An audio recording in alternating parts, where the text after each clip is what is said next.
नमस्कार श्रोते हो, रेडिओ जयंतच्या आनंदी कट्ट्यावर मी अनुराधा आपण सर्वांचं मनपूर्वक स्वागत करते. श्रोते हो, असं होतं ना कधीतरी की आपल्याला काहीच करावंसं वाटत नाही, नुसतं एका ठिकाणी बसून राहावंसं वाटतं.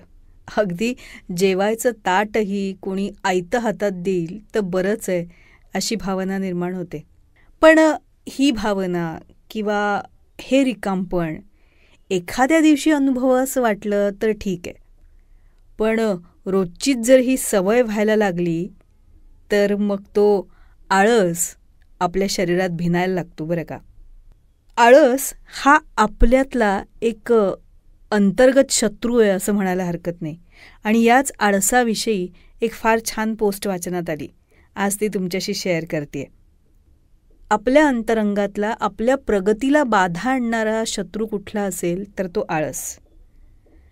आळस म्हणजे फक्त शारीरिक निष्क्रियतेचा भाव नाही, तर ती एक विचारांची मरगळ आहे. ध्येयाकडे जाणाऱ्या पावलांना बांधणारी एक अदृश्य बेडी आहे. म्हणूनच म्हटलंय, मनातल्या आळसाला आग लावा तरच आयुष्य प्रकाशमान होईल. आळस हा ना हळुवारपणे पसरणाऱ्या धुक्यासारखा आहे.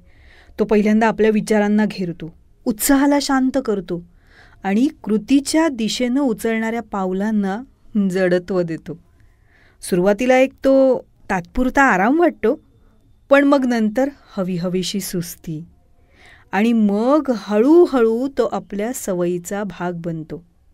आपल्या क्षमतांना कुंठित करतो, आपल्यातली निष्क्रियता वाढवतो. ज्या डोळ्यांमध्ये भविष्याची स्वप्न नाचत असतात ना, ते झापडलेले राहतात. ज्या हातांमध्ये कर्तृत्वाची ताकद असते ते निष्क्रिय होऊन जातात. हा आळस केवळ वेळेचा आणि ऊर्जेचा अपव्यय करत नाही, तर तो आपल्या आत्मविश्वासाला सुद्धा पोखरत जातो. एखादं काम वेळेवर न केल्यानं निर्माण होणारा अपराधी भाव, ध्येयापासनं दूर राहिल्याची निराशा आणि स्वतःच्या क्षमतेवरचा कमी होत जाणारा विश्वास, हे सगळे आळसाचे दुष्परिणाम आहेत. तो आपल्याला एका काल्पनिक सुरक्षिततेच्या कोशात बंद करतो, जिथे कोणतीही नवीन आव्हानं नसतात, कुठली धडपड नसते, कुठली प्रगती नसते.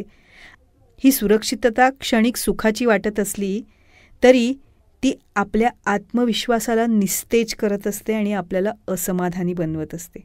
खरं सांगू, आयुष्याची खरी सुंदरता या निष्क्रियतेत नाही, तर ती धडपडीत आहे, संघर्षात आहे आणि आपल्यातल्या सुप्त क्षमतांना जागृत करण्यात आहे. ज्याप्रमाणे अंधाराला हरवण्यासाठी प्रकाशाची एक तिरीप पुरेशी असते ना, त्याचप्रमाणे या मनातल्या आळसाच्या साम्राज्याला उद्ध्वस्त करण्यासाठी आपल्या तीव्र इच्छाशक्तीची छोटीशी ज्योत पुरेशी आहे. म्हणूनच आपल्या कम्फर्ट झोनमधून आपण बाहेर पडायला पाहिजे. ज्या गोष्टी आपल्याला सोप्या, सुरक्षित वाटतात त्याच्याही पलीकडे जाऊन नवीन आव्हानांचा स्वीकार करायला हवा आहे. आपल्यातल्या भीतींवर, शंकांवर मात करून कृतीच्या दिशेनं पहिलं पाऊल उचलणं गरजेचं आहे. ज्याप्रमाणे एखादं फुलपाखरू आपल्या कोशाचं बंधन तोडून रंगबिरंगी जगात विहार करते, त्याचप्रमाणे आपल्याला सुद्धा आपल्यातल्या आळसाच्या बंधनाला तोडावं लागेल. ज्याप्रमाणे एखादी नदी आपल्या मार्गातले सगळे अडथळे पार करून सागराला मिळते ना, अगदी त्याचप्रमाणे आपल्याला सुद्धा आपल्या ध्येयाच्या मार्गातल्या सगळ्या अडचणींवर मात करावीच लागेल. आणि त्यासाठी आपली इच्छाशक्ती आणि आपल्या इच्छाशक्तीप्रमाणे केलेली कृती आपल्याला नवी दिशा दाखवेल आणि आपल्यातल्या क्षमतांना पूर्ण विकसित होण्याची प्रेरणा आपल्याला मिळेल.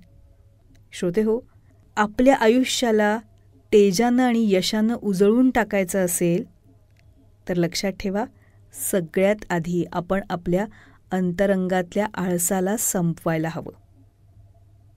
तो जोपर्यंत आपल्या अंतरंगात आहे ना, तोपर्यंत आपण प्रगती करू शकत नाही. म्हणूनच चला आज विचार करूया, आपण आपल्या आळसामुळे कुठलं काम पुढे ढकलतोय, कुठलं काम करायचं टाळतोय आणि ते काम केल्यानं आपल्यात काय प्रगती होऊ शकणार आहे याचा. मग गोष्ट सोपी आहे, इच्छाशक्ती वाढवून आपल्यातल्या आळसावर मात करायची आणि आपल्या ध्येयापर्यंत पोचायचं. हो ना? तेव्हा श्रोते हो, हा होता आनंदी कट्ट्यावरचा आजचा सुंदर विचार. तुम्हाला तो कसा वाटला याविषयीची तुमची कमेंट बॉक्समध्ये नक्की लिहा. आणि त्याचबरोबर रेडिओ जयंतचे दर्जेदार कार्यक्रम ऐकण्यासाठी रेडिओ जयंत लाईक करा, शेअर करा आणि सबस्क्राईब करा. रेडिओ जयंतचं सबस्क्रिप्शन फ्री आहे. आणि त्याचबरोबर नोटिफिकेशनसाठी बेल आयकॉनवर क्लिक करायला सुद्धा विसरू नका.